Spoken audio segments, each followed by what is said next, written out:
नमस्कार। SPT news पर आपका स्वागत है। पेश है 23 अक्टूबर गुरुवार दोपहर 1:15 राजस्थान की बड़ी खबरें। सबसे पहले एक नजर डालते हैं आज की हेडलाइंस पर। जयपुर से मधुबनी आ रही बस अनियंत्रित होकर पलटी, 24 यात्री घायल। अजमेर में खुली जेल से बंदी हुआ फरार। सरकार ने सख्त किए आईटी नियम। एसटीएम थप्पड़कांड मामले ने पकड़ा तूल, पेट्रोल पंप के 3 कर्मचारियों को पुलिस ने किया गिरफ्तार। राजस्थान में तैयार हुआ मॉडर्न कॉम्प्लेक्स, 24 अक्टूबर से शुरू होगा ऑनलाइन आवेदन। और अब खबरें विस्तार से सुनिए।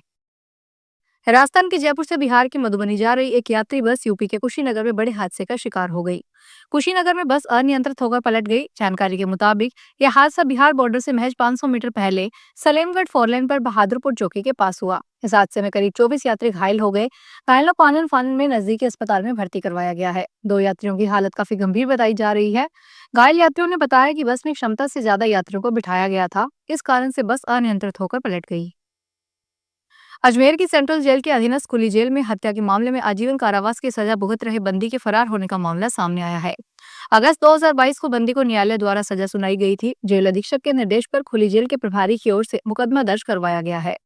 सिविल लाइन थाना पुलिस ने मामला दर्ज करके जांच शुरू कर दी है। सिविल लाइन थाना पुलिस के अनुसार खुली जेल के प्रभारी विजय गुर्जर की ओर से मामला दर्ज करवाया गया है। भारत सरकार ने आईटी नियमों में बदलाव करते हुए सोशल मीडिया पर कंटेंट हटाने की प्रक्रिया को और पारदर्शी और जिम्मेदार बनाया है। आईटी मंत्रालय ने कहा कि अब किसी भी अवैध जानकारी को हटाने का निर्देश केवल वरिष्ठ स्तर के अधिकारी ही जारी कर सकेंगे।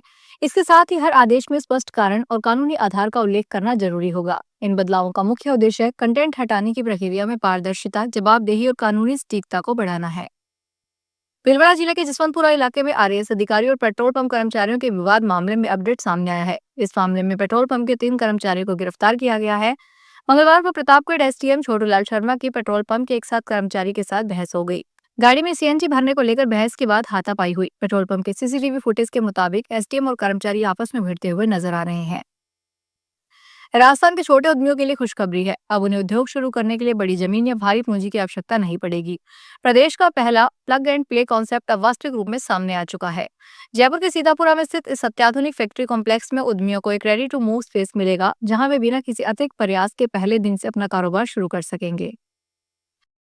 उत्तराखंड में 4 धाम यात्रा अंतिम फेज में है। भैया दूज के मौके पर केदारनाथ के कपाट बंद हो गए हैं। पहले 22 अक्टूबर को गंगोत्री धाम के कपाट बंद हो गए थे। केदारनाथ के कपाट सुबह 8:30 पर पूरे विधि विधान के साथ बंद हुए। कपाट बंद होने के बाद मां यमुना के उत्सव डोली हजारों श्रद्धालुओं के साथ अपने भाई शनिदेव की अगुवाई में शीतकालीन प्रवास खरसाली के लिए रवाना हुई। इस मौके पर सीएम पुष्कर सिंह धामी भी मौजूद रहे। केदारनाथ में उन्होंने पूजा पाठ किया। अमृत भारत योजना के तहत उदयपुर सिटी रेलवे स्टेशन के पुनर्विकास का काम जल्द ही पूरा होने वाला है। एयरपोर्ट की तर्ज पर यह रेलवे स्टेशन विकसित हो रहा है। 354 करोड़ रुपए की लागत से स्टेशन का मुख्य ढांचा लगभग तैयार हो चुका है। फिलहाल फिनिशिंग का काम जारी है। संभवतः नए साल में अप्रैल 2026 तक काम इसके मूर्त रूप लेने की उम्मीद है। कुल 86,248 वर्ग मीटर में काम जारी है और 3 स्तर पर बिल्डिंग लगभग तैयार हो चुकी है। स्टेशन के दोनों तरफ 11,500 वर्ग मीटर में यात्री वाहन पार्किंग की व्यवस्था की गई है। यहाँ 288 4 पहिया वाहन खड़े हो सकेंगे। पेरिस के विश्व प्रसिद्ध लूव्र संग्रहालय में दिन दहाड़े हुई एक सनसनीखेज चोरी ने फ्रांस को झकझोर कर रख दिया है। महज 4 मिनट में चोर $102 मिलियन के अनमोल शाही आभूषण को लेकर 9-11 हो गए। ये आभूषण फ्रांस के गौरवशाली इतिहास का प्रतीक है।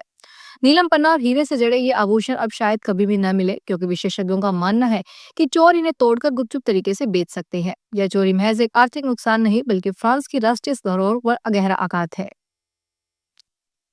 जयपुर की दोनों शहरी सरकारों का कार्यकाल अगले महीने 9 नवंबर को समाप्त हो जाएगा। इसके बाद चुनाव होने तक नगर निगमों का संचालन अधिकारी करेंगे।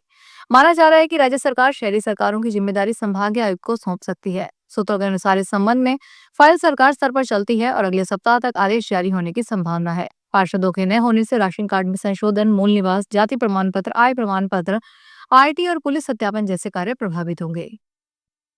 दिल्ली एनसीआर में दिवाली के बाद आज गुरुवार सुबह 7 बजे भी प्रदूषण का स्तर खराब स्थिति में रिकॉर्ड किया गया। नई दिल्ली में सुबह 7 बजे AQI 332 रिकॉर्ड किया गया है। मीडिया के अनुसार पूरी दिल्ली में सुबह 7 बजे AQI 239 पाया गया, जबकि ITI शारदा में AQI 253 रिकॉर्ड किया गया। वहीं इंदिरापुरम गाजियाबाद में 179 पाया गया है। ऑनलाइन ठगी के मामले में साइबर पुलिस थाना धर्मशाला उत्तरी क्षेत्र की टीम ने राजस्थान से 3 लोगों को गिरफ्तार किया है। आरोपितों से 7,63,000 रुपए बरामद किए गए हैं। आरोपितों की पहचान रघु प्रताप सिंह चौधरी निवासी हरजी भवन, हाईकोर्ट कॉलोनी, दातानाड़ा, जोधपुर, धर्मराज निवासी रजनी पुलिया, घियासर, जोधपुर व राकेश निवासी थाटानगर, श्री जम्बेश्वर नगर, दिला फलोदी, राजस्थान के रूप में हुई है। साइबर सेल के अतिरिक्त पुलिस अधीक्षक प्रवीण धीमान ने बताया कि साइबर पुलिस थाना धर्मशाला में वर्ष 2023 में 32 लाख रुपए की टेलीग्राफ धोखाधड़ी, 2024 में 46 लाख रुपए की डिजिटल अरेस्ट व 29 अगस्त 2023 को 24 लाख रुपए ऑनलाइन धोखाधड़ी पर मामले दर्ज किए गए थे। छठ पर्व पर घर आ रहे यात्रियों की वापसी को लेकर पूर्व मध्य रेल ने विशेष तैयारी शुरू कर दी है। प्रमुख स्टेशनों पर होल्डिंग एरिया बनाया जा रहा है। यात्रियों की भीड़ के अनुरूप स्टेशन से अधिक ट्रेनें भी खोली जाएगी। इसके लिए स्टेशन पर अतिरिक्त रैक रखा गया है। यूटीएस व टिकटिंग डेटा के अनुसार अतिरिक्त ट्रेनों का परिचालन होगा। स्टेशन पर सभी टिकट काउंटर खुले रहेंगे। फिलहाल इस बुलेटिन में इतना ही, फिर हाजिर होंगे बड़ी खबरों के साथ।